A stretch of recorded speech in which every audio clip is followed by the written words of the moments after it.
আসসালামু আলাইকুম সুপ্রিয় দর্শক, আমি শাকিল আর আপনারা দেখছেন বিশ্ব বাংলা কৃষি, সর্বদা কৃষকের পাশে থাকি। সুপ্রিয় দর্শক, মিশরীয় ডুমুর অত্যন্ত পুষ্টি গুণসম্পন্ন একটি ফল, আর এই ফলের চারা আপনারা খুব সহজেই উৎপাদন করতে পারবেন। কারণ আজকের এই ভিডিওতে দেখাবো কাটিং পদ্ধতিতে মিশরীয় ডুমুরের চারা উৎপাদন পদ্ধতি। এর সাথে কখন আপনারা এই কাটিং বসাবেন, কিভাবে বসাবেন, বিস্তারিত থাকছে। অবশ্যই আপনারা এই ভিডিওটি শেষ পর্যন্ত দেখবেন। আর আপনি যদি বিশ্ব বাংলা কৃষি চ্যানেলে নতুন হয়ে থাকেন, তাহলে অবশ্যই চ্যানেলটি সাবস্ক্রাইব করবেন আর পাশের নোটিফিকেশন বেলটি অন করে দেবেন। তো চলুন সুপ্রিয় দর্শক, শুরু করা যাক। প্রথমেই ডাল সংগ্রহ। পেন্সিলের মতো মোটা 6 মাস থেকে 1 বছরের পুরনো ডাল সংগ্রহ করে নিতে হবে। এই ডাল থেকে যদি আপনারা চারা উৎপাদন করেন তাহলে খুব ভালো হবে, কারণ এই ডালে খুব দ্রুত শিকড় বার হয়। দেখুন, এ ধরনের ডাল সংগ্রহ করে নিতে হবে। এরপরে পুরনো পাতাগুলিকে ছেঁটে দিতে হবে এবং নতুন যে পাতাগুলি আছে সেগুলিকেও কেটে দিতে হবে। এটা আমি সম্পূর্ণ ছেঁটে দিচ্ছি এবং নতুন পাতার কিছু অংশ রেখে এটা কেটে দিচ্ছি। ঠিক এই পদ্ধতিতে আপনাকে কাটিং প্রিপেয়ার করতে হবে। এই কাটিংটি আপনি রোপণ করলে এটা থেকে শিকড় বার হওয়ার চান্সটা প্রচুর পরিমাণে বেড়ে গেছে, কারণ কাটিংটার উপরে পাতা থাকায় দ্রুত এটাতে শিকড় বার হবে। এরপরে আমি রুট হরমোন হিসেবে অ্যালোভেরা জেল ব্যবহার করব। আপনারা আর্টিফিশিয়াল রুট হরমোন ব্যবহার করতে পারেন, কিন্তু ন্যাচারালি যদি করতে চান তাহলে অ্যালোভেরা জেল লাগালেই যথেষ্ট। আমি এক টুকরো অ্যালোভেরা গাছের অংশ নিয়েছি, এটাতে আমি ডালটিকে বা কাটিংটিকে পুঁতে দিচ্ছি। কিছুক্ষণ রাখার পর এই কাটিংটা তুলে ডাইরেক্ট বসিয়ে দিতে হবে। আপনারা এক্ষেত্রে বালি বা জৈব সার মিশ্রিত মাটি ব্যবহার করতে পারেন। দুটোতেই খুব ভালো চারা উৎপাদন করতে পারবেন এবং পরবর্তীতে অন্য পদ্ধতি আমি আপনাদেরকে দেখাবো। সুপ্রিয় দর্শক, অ্যালোভেরা জেলটি খুবই ভালো রুট হরমোনের কাজ করে। এছাড়াও আপনারা দারুচিনির গুঁড়া ব্যবহার করতে পারেন। এরপরে আমি এই কাটিংগুলিকে প্রতিস্থাপন করব এবং এখানে আমি মোটা লাল বালি ব্যবহার করছি।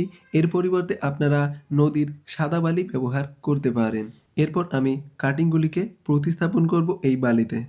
দেখুন, প্রথম কাটিংটি প্রতিস্থাপন করা হয়ে গেছে। হালকা এভাবে চেপে বসিয়ে দেওয়া যেতে পারে, না দিলেও অসুবিধা নেই। একে একে আমি সম্পূর্ণ কাটিংগুলিকে বসিয়ে দিচ্ছি। আমি এই টবটিতে বেশ কয়েকটি কাটিং বসাবো এবং কী পরিমাণে শিকড় বার হবে সেটা আপনারা ভিডিও শেষে দেখতে পাবেন, কারণ বিশ্ব বাংলা কৃষি চ্যানেল মানে সম্পূর্ণ আপডেট। আপনারা অবশ্যই দেখতে পাবেন। সুপ্রিয় দর্শক, একে একে সব কাটিংগুলিকে বসিয়ে দিচ্ছি। দেখুন, এখানে 6 মাস থেকে 1 বছর পুরনো সব ডালপালা ব্যবহার করা হয়েছে। এখানে একটা গুরুত্বপূর্ণ বিষয় আপনাকে জানতে হবে, সেটা হচ্ছে এই কাটিং কখন প্রতিস্থাপন করবেন। এই কাটিং আপনারা ফেব্রুয়ারি মাস থেকে অক্টোবর মাস পর্যন্ত করতে পারেন, কিন্তু বর্ষার সময় যদি এই কাজটি করেন তাহলে শিকড় বার হওয়ার চান্স প্রচুর পরিমাণে বেড়ে যাবে এবং আপনার যে কাটিং রোপণ করা এর সাকসেস রেট 90 থেকে 95% পাবেন। এই বিষয়টা অবশ্যই আপনাকে মাথায় রাখতে হবে এবং বর্ষার সময় কাটিং বসানোর চেষ্টা করতে হবে, তাহলে প্রচুর পরিমাণে চারা উৎপাদন করতে পারবেন।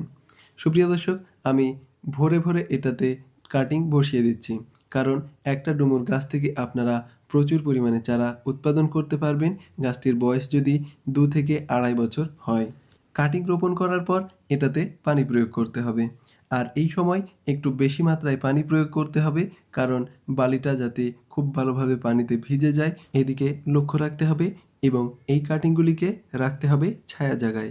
তারপরে কিছুদিন অপেক্ষা করলে দেখতে পাবেন এটার নিউ গ্রোথ শুরু করছে, এটাতে নতুন নতুন পাতা বার হচ্ছে। দেখুন, এখানে নতুন পাতা বার হচ্ছে, কারণ আমি সব পাতাগুলিকে কেটে দিয়েছিলাম আর এখানে কাটা পাতা একটাও নেই। সেসব পাতা ঝরে গেছে আর নতুন পাতা বার হয়েছে। আশা করা যায় এর নিচে অনেকগুলি শিকড় জন্মেছে, যেটা আপনারা ভিডিওর শেষের দিকে দেখতে পাবেন। সুপ্রিয় দর্শক, এবার আমি কাটিংগুলিকে বার করে নেব টব থেকে। সুপ্রিয় দর্শক, এজন্য আমি টবটিকে খুব ভালোভাবে চেপে চেপে বার করে নিচ্ছি এবং নিচে একটি পাত্র রেখেছি। দেখুন, শিকড় অলরেডি দেখা যাচ্ছে। আমি এবার একটা একটা করে ছাড়িয়ে নেব এবং কী পরিমাণ শিকড় হয়েছে সেটাও আপনাদেরকে দেখিয়ে দেব। দেখুন, খুব ভালো শিকড় জন্মেছে, আর এই গাছগুলি যদি রোপণ করা হয় তাহলে এই গাছ মরার চান্স একদমই নেই। আপনারা প্রত্যেকটা গাছ থেকেই চারা উৎপাদন করতে পারবেন।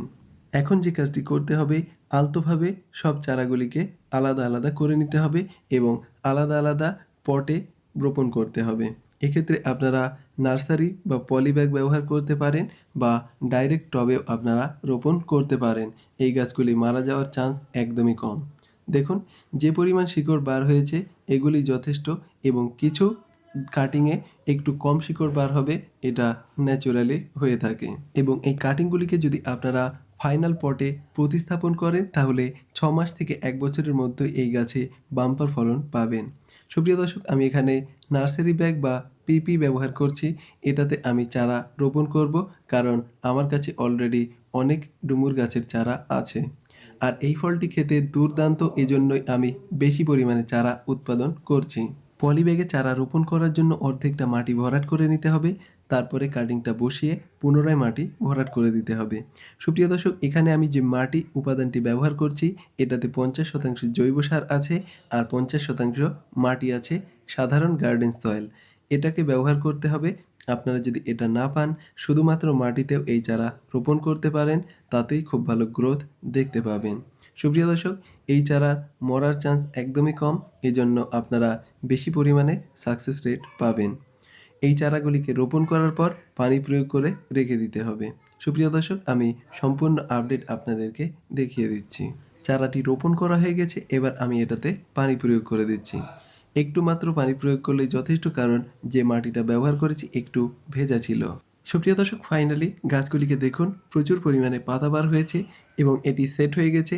এটাকে ফাইনাল প্রতিস্থাপন যদি এখন করা যায়, 6 মাসের মধ্যে এটাতে ফল পাওয়া যাবে। এই ছিল খুব সহজে ডুমুর গাছের চারা তৈরির পদ্ধতি। আশা করি আপনাদের এই ভিডিওটি ভালো লেগেছে। ভিডিওটি যদি ভালো লাগে তাহলে অবশ্যই লাইক করবেন এবং কোনো মন্তব্য থাকলে অবশ্যই কমেন্টে জানাবেন, এবং বিশ্ব বাংলা কৃষি চ্যানেলটি সাবস্ক্রাইব করতে মোটেও ভুলবেন না। ধৈর্য ধরে ভিডিওটি শেষ পর্যন্ত দেখার জন্য আপনাকে অসংখ্য ধন্যবাদ। থ্যাঙ্কস ফর ওয়াচিং বিশ্ব বাংলা কৃষি।